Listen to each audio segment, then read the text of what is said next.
Hello, this is Team Starbound, and I am Kyler Barnard. Hi, my name's McKenna Cook. And I am John Songster.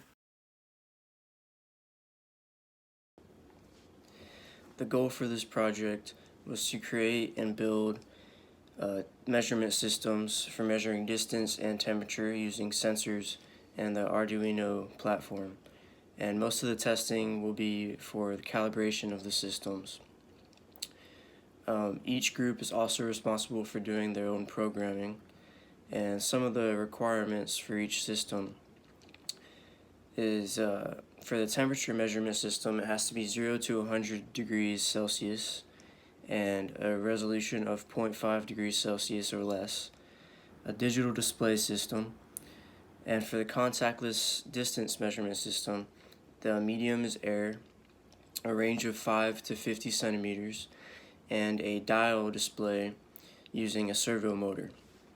For the water depth system, it is also a dial display with a servo motor and a water depth range of 5 to 40 millimeters.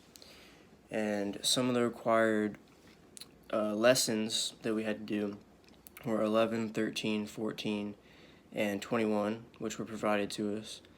And we had to do calibration for each of the systems, as well as assessment of the resolution of each system and how that can be improved. We also had to create this video, which has to be about 5 minutes long. Strategy we had was for Kyler to do the actual physical measurements because of the situation we're in with COVID. We couldn't actually all be together. But Kyler was to do the experiment and communicate the results with the rest of the group, and we can all understand and put it all together in the report.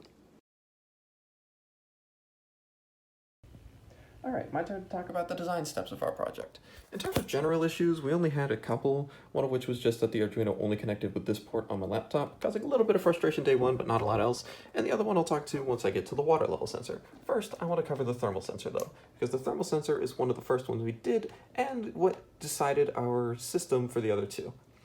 For the thermal sensor, we mainly looked at the project lessons, and we based our code and design off of that, to the point where we basically just used it again because we discussed it and we found it to be perfectly sufficient for what we needed to do.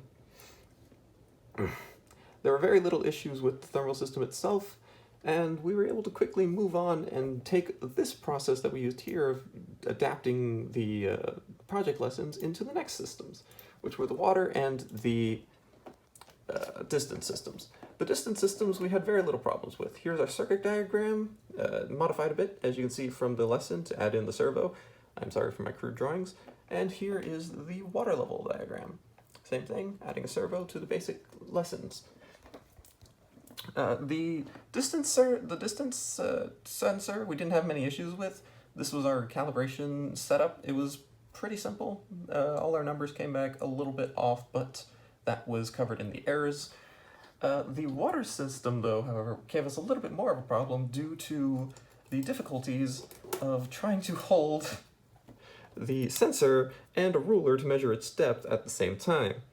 You'd slip, you'd slide, you get different angles. It was a mess. And then we thankfully solved that after a bit by simply, you can see in this image, taping the two together. This allowed for a lot more stable base of the data collection and allowed us to quickly get through calibrating that once we had gotten that done and solved.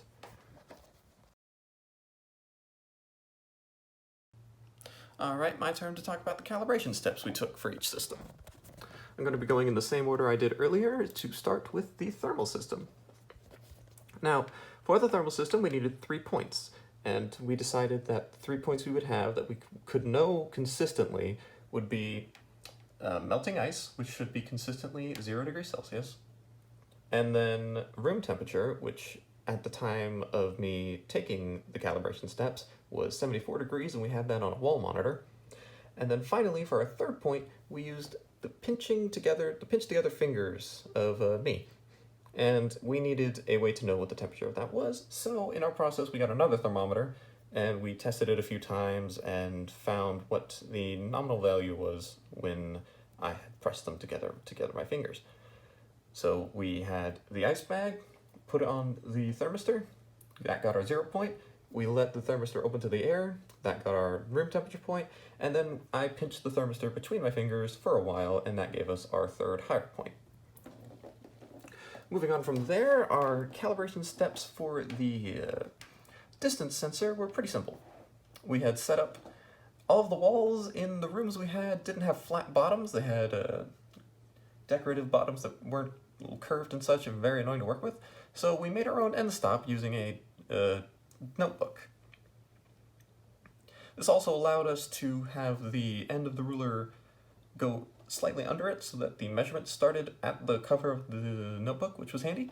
And that meant that we were able to mark those two pieces of paper you see down there, which are taped together to stop them moving around so much, with all of the locations that we needed for our calibration, and then simply move the ultrasonic sensor back, and then up, all the way for all of the data points we needed.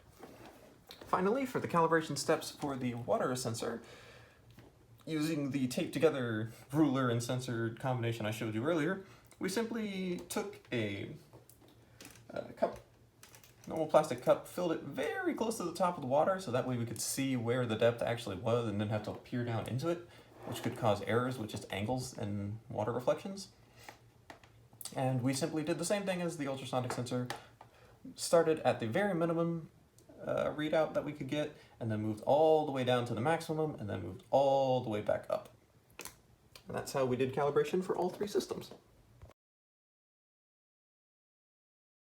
For the distance sensor, we learned how to create a dial using a servo motor. This could be applied to a front-end collision or automatic braking system in a car. For the water level sensor, we learned how to calibrate that type of specific sensor. This could be applied to a gasoline sensor in a gas tank for a vehicle. For the temperature sensor, we learned how to apply hysteresis analysis. This could be applied to a temperature gauge in a swimming pool.